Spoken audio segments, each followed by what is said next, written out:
നമുക്ക് നമ്മളെ കൊണ്ട് ചെയ്യാൻ പറ്റുന്ന ഇഷ്ടങ്ങളും ആഗ്രഹങ്ങളും ഒക്കെ ഉണ്ടെങ്കിൽ അത് പിന്നത്തേക്ക് മാറ്റി വയ്ക്കാതെ ഉടനെ തന്നെ ചെയ്യണം കേട്ടോ. അതുപോലത്തെ എൻ്റെ ഒരു ആഗ്രഹമായിരുന്നു ഒരു താമരക്കുളം ഉണ്ടാക്കണമെന്നുള്ളത്. പെട്ടെന്ന് തോന്നി, പെട്ടെന്ന് ഉണ്ടാക്കി. ഈ താമരയുടെ സീഡ് ഞാൻ ഫ്ലിപ്കാർട്ടിൽ നിന്നൊക്കെ വാങ്ങിച്ച് ഇട്ട് കുരിപ്പിച്ചിട്ട് അത് കുറച്ച് നാൾ കഴിഞ്ഞപ്പോൾ അഴുകിപ്പോയി. അതിനുശേഷം ഇതിൻ്റെ ഒരു വേര് കിട്ടി, അതാണ് കൊണ്ട് ഈ വെള്ളത്തിലിട്ടത്.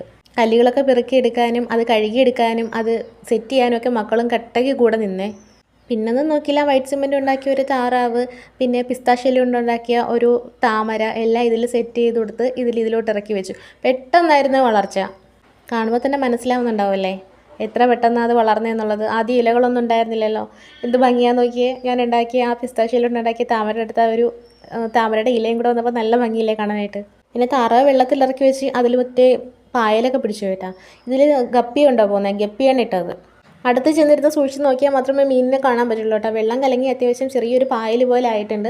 അതുകൊണ്ട് പെട്ടെന്ന് അങ്ങനെ കാണാൻ പറ്റില്ല. ചെറിയ ചെറിയ കുഞ്ഞുങ്ങളൊക്കെ ആയിട്ടുണ്ട്. ഞാൻ ഫുൾ ടൈം ഇതിൻ്റെ പിറകെ തന്നെയാണെന്ന് പറയാം. ഇതിൻ്റെ അടുത്ത് വന്നിരുന്ന് ഇങ്ങനെ നോക്കിക്കൊണ്ടിരിക്കുമ്പോൾ സമയം പോകുന്നത് അറിയില്ല. ഭയങ്കര ഒരു സന്തോഷമില്ല നമുക്കുണ്ടാവുന്നേ.